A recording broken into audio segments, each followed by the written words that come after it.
Hello everyone, welcome back to my channel.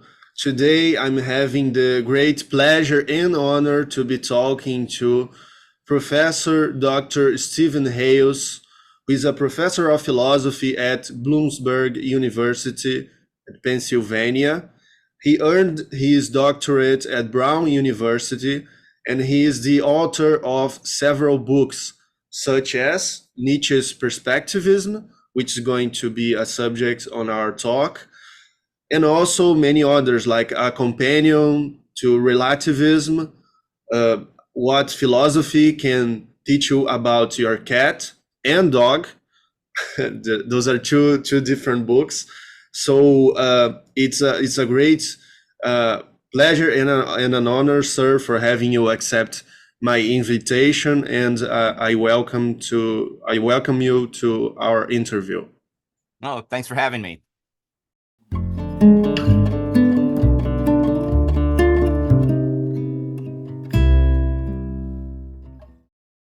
So, Dr. Hales, in an article about Nietzsche's perspectivism, Nietzsche's epistemic perspectivism, you say that you understand Nietzsche's perspectivism as if with the phrase "everything true is perspectively true." Do you mean by that for you Nietzsche does not reject the notion of truth? I don't think that he does reject the notion of truth. And as you know, one of the difficult things in interpreting Nietzsche is that he has a lot of bombast. So he tends to approach topics like there are no eternal truths, all morality is fiction, this kind of stuff. And then he starts talking about virtue and the experimental life and why that's good. And then he starts talking about the value of knowledge and how you know uh where the beehives of knowledge are, that is what I don't know. So he kind of walks these things back. So I think there's a little bit of caution that's warranted that people aren't sucked in by his more bombastic claims and they fail to realize that he's actually offering a positive program on a lot of these topics that he addresses. And I think the same is true of truth, where his big target is actually these eternal truths or these absolute truths, or the kind of ideas that he associates with Kant and Plato, and the idea of this sort of unattainable otherworldly truth that we approach, I don't know. And instead of endorsing the idea that, well, there are things that could be true, relatively or perspectively, or that kind of thing. Okay, so would you consider Nietzsche an anti-realist? Yeah, I mean, that's a good question. Well, of course, it depends how we're going to cash out the idea of what an anti-realist really is.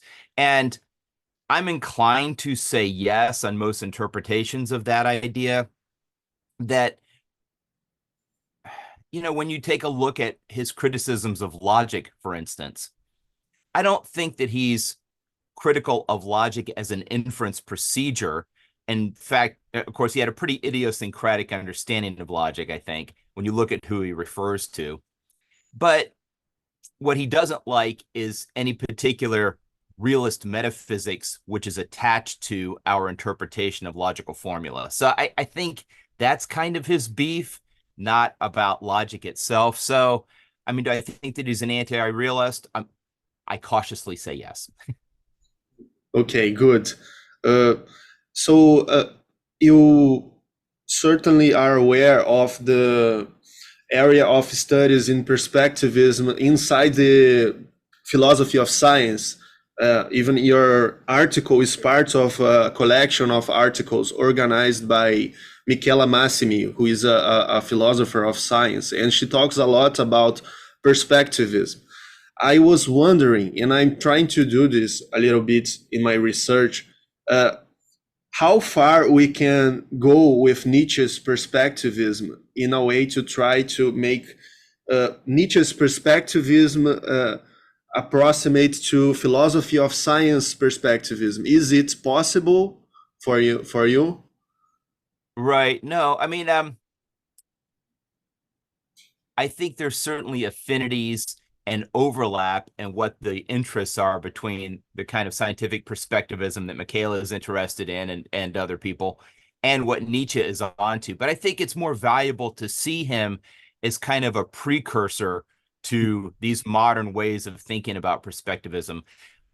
I'm always concerned that there's a tendency to read very specific modern doctrines back into historical authors, whether we're looking at Plato or Leibniz or Nietzsche, whoever it is, and to say, oh, well, they were really on to, Leibniz is really talking about supervenience in the modern sense. Well, he talks about some similar ideas and he uses a word like that. Okay, but he obviously did not work out what the modern theories are really all about. And I think the same is true of Nietzsche, where, okay, he's, I guess, hoeing the same field, and doing earlier work along these lines. But, I'm hesitant to read too much of what people are up to now back into what he was doing, unless it's just as a way of trying to shed light on Nietzsche's own thought, that maybe the new interpretive tools that we possess can be brought to bear on him as a way of saying, well, maybe he's really kind of onto this theory or maybe onto this idea, even if it's not fully worked out as it might be now. Right. Yeah, he was in a way an experiment. He was an experimentator of ideas. Like he was not trying to present a doctrine of epistemological scientific methods, right? With perspectivism, you say that his perspectivism is a variety, is a cluster of many different things. Yes. Yeah. No, I think that's exactly right. And if people look to Nietzsche like, what is his doctrine on X? You're probably not going to find that unless you're really reading a lot into him. Because as he'll talk about a topic for a while, he'll leave it for 5 pages, come back to it later with a little paragraph, then he'll drop it for an entire book, come back to it in his next book. And, so you got to sort of read everything to have a kind of sense of the things that are concerning him and how he, well, he says that they're like cold baths, right? Quickly into them and quickly out again, right? And so I think about that a lot in reading Nietzsche. So yeah, his perspectivism, I really do think, is a cluster of related ideas about, anti-realism, or about the nature of truth, or what knowledge is all about, or what I was trying to talk about, the idea of using different perspectives as a means to understanding. And there's just a bunch of different things that are going on here where it doesn't neatly fall under, well, here is the doctrine that we can lay out precisely. Yeah, I can tell that by trying to research it academically. It's this kind of idea that deprives you of sleep, when you start to toy around with perspectivism. Oh, is this an interpretation, or is this a fact? Is it self-defeating? Is it not self-defeating? And you start to go, and your work has given me at least some grounds for, a broader understanding of what it is, because I now think that even Nietzsche himself might not have thought what it is. He was just throwing it for us to unpack 200 years later, or something. And we are still unpacking, right? In Nietzsche's scholarship, we are still unpacking, trying to make sense of him. No, I think that's exactly right. And he can be maddening to read for that very reason.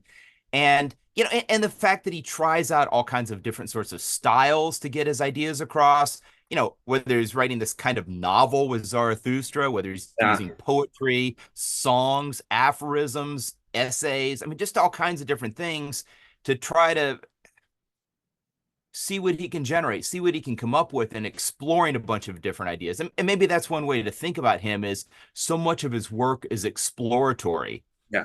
And it's clear the things he doesn't like. St. Paul, Right. Kant, Right. that John Stuart Mill. All right, he doesn't like those people. That I've got worked out. And but that he's sort of chipping away at the marble to figure out what's underneath it, and maybe it's not a fully formed piece yet at the end, but that's okay. Yeah, I think this is spot on, but I'm not as experienced as you in his Right. study. But yeah, this is where I'm kind of heading to. Um, Now I'm going to throw you a difficult one, okay? uh, Okay. would you agree with me that Nietzsche was wrong in his view of metaphysics and his project of revaluation of values? It doesn't look as though we are beings capable of creating values. Uh, wir sind nicht Übermenschen, you know. What do you think of that? Well, just to focus on the project of revaluing values, I think at least part of what he is up to there is the idea that there are many distinct good ways to live. And there's not one uniquely good way to live. Mhm. There's no, that's why we need to each of us devise our own categorical imperative, like he says in Antichrist, right? And trying to consider what virtues I want to live by, I need to think about what sort of life I want to have and pursue. And you might have a different kind of life that you want to pursue. And there might be different virtues that are inimical to that sort of life. And so, in that sense, I think it does make a certain amount of sense, although there may be overarching virtues that are required for leading any kind of life. When he talks in Beyond Good and Evil 188 about the importance of obedience to something for a long time and in one direction, and that's what makes life on earth valuable, and he refers to dance and music, and that's what's something divine. And I think that idea of self-discipline may be required to lead any kind of decent life, but within different perspectives on that, there may be different things that we pursue. I mean, here's a really simple and baby example. If you think about somebody who wants to play, well, American football, all right, they need to be big and beefy and, have a lot of upper body strength and, that sort of thing.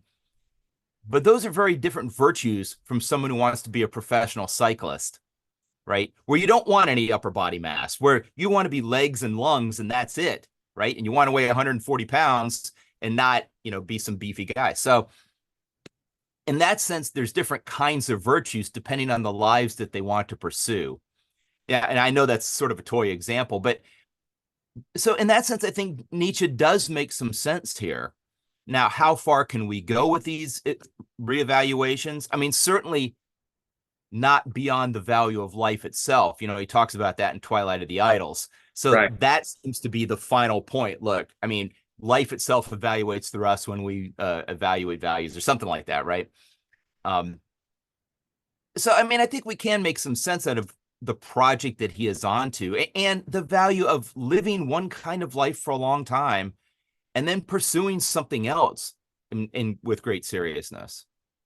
Right. Yeah. Maybe it's not as radical as we tend to read it, like we are Mm-hmm. as if we were to become beings capable of creating our own metaphysical structures to live by. Maybe that's not what he's implying, although by the way he expresses himself, it suggests something very radical, as if we had to become godlike creatures, right? You're right. And if that's the idea, you're right. Then how are we ever going to achieve that?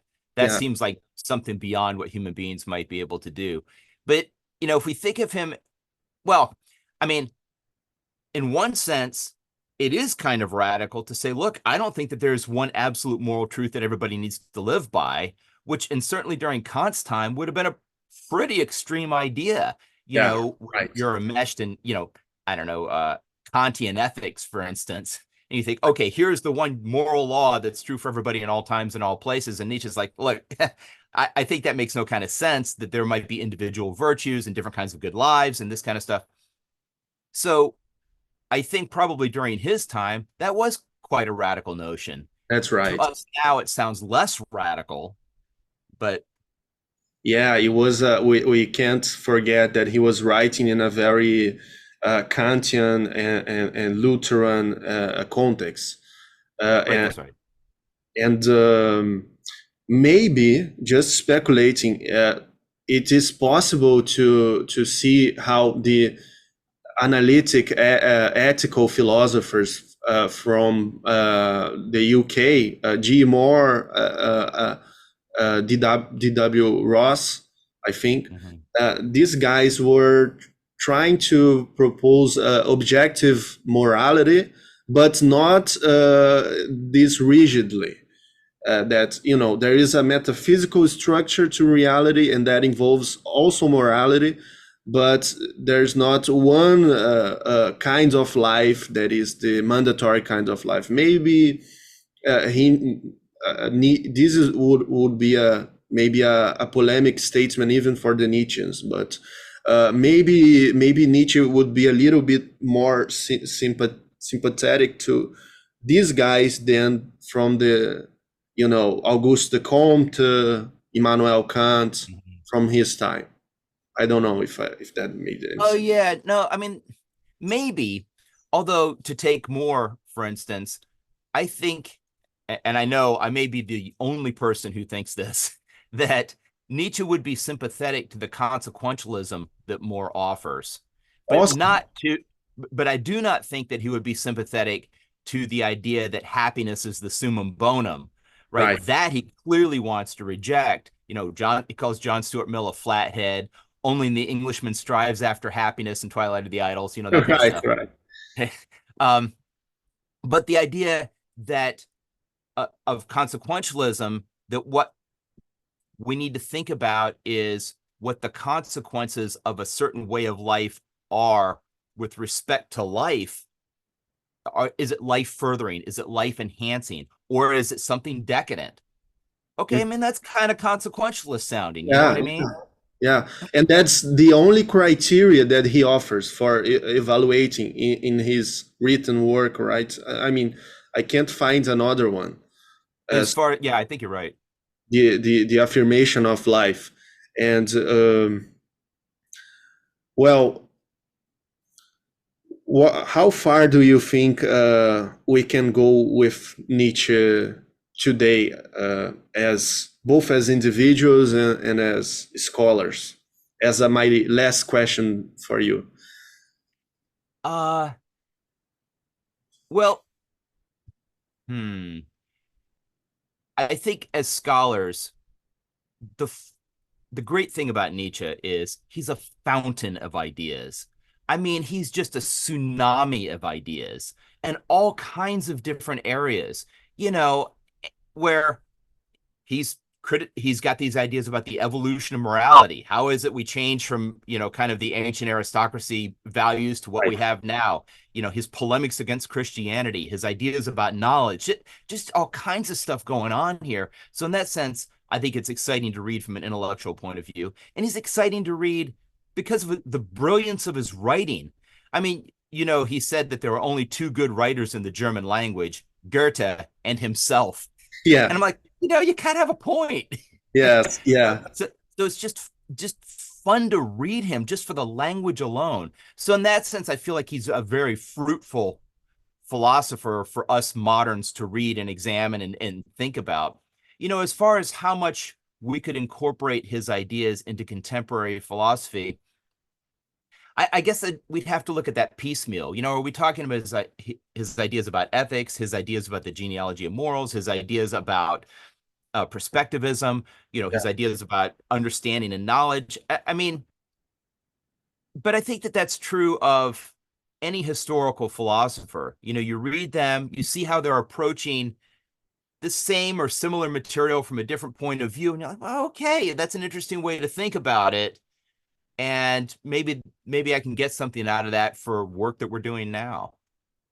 Great. I said that would be the last question, but I just remember Okay. one interesting topic that I was looking forward to maybe having your take on, which is the issue of metaphysics. Because around the late 20th century, there was a great movement around global philosophy, uh, many very influenced by the French intellectuals who maybe here in Brazil, there was something like people would be disputing to see who managed to escape metaphysics and who was still trapped in metaphysics. And there's this Heideggerian idea that Nietzsche was the last metaphysical thinker. But if that is the way Nietzsche really saw metaphysics, which is an error and dualists are all delusional, I think kind of Nietzsche is mistaken because by all my other intellectual journey reading philosophy, uh, there is a great case to be made for the existence of a metaphysical structure to reality, even if it's not in the way Aristotle formulated or Descartes or whoever it is. And do you think that it was what Nietzsche really thought, that uh, philosophy should be non-metaphysical and all these ideas about immaterial subjects are delusional? Or do you think that is a naive reading of Nietzsche? Yeah, I would resist the reading of Nietzsche, which makes him out to be anti-metaphysical altogether, or the last metaphysician, or something like that. I don't think that's quite right. I think that, in fact, he's against certain specific metaphysical views. That's certainly true, right? Particularly the ones he associates with some kind of otherworldly realm, the Kant's noumenal realm, or Plato's forms, or the Christian afterlife, all of which he kind of rolls together into one package. And he thinks, okay, that stuff is terrible. That he thinks is a denial of our own reality, a denial of our life, all of that kind of business. But that doesn't mean he's abjuring all metaphysics completely. And, as you know, there was a late 20th century revival of metaphysics. Yeah. I'm thinking of people like Kripke and Lewis. And, so certainly when people thought, metaphysics, maybe the positivists killed that off and Nietzsche helped too. No, it's come roaring back, which I think is okay. I think is good. There's a lot of really interesting work being done there. And so I think it's better to see Nietzsche as a critic of certain specific metaphysical views than of metaphysics as an entire discipline. Yeah, this is a great way of putting it, I think. Well, Dr. Hales, it was an immense pleasure and an honor for me talking with you. I really appreciate you taking the time, and I will send you the link and when the video is up. And I'll put Dr. Hales's website and the link for some of his books here in the description. Thank you everyone for watching, and Dr. Hales, thank you for being with me. Thanks so much for having me.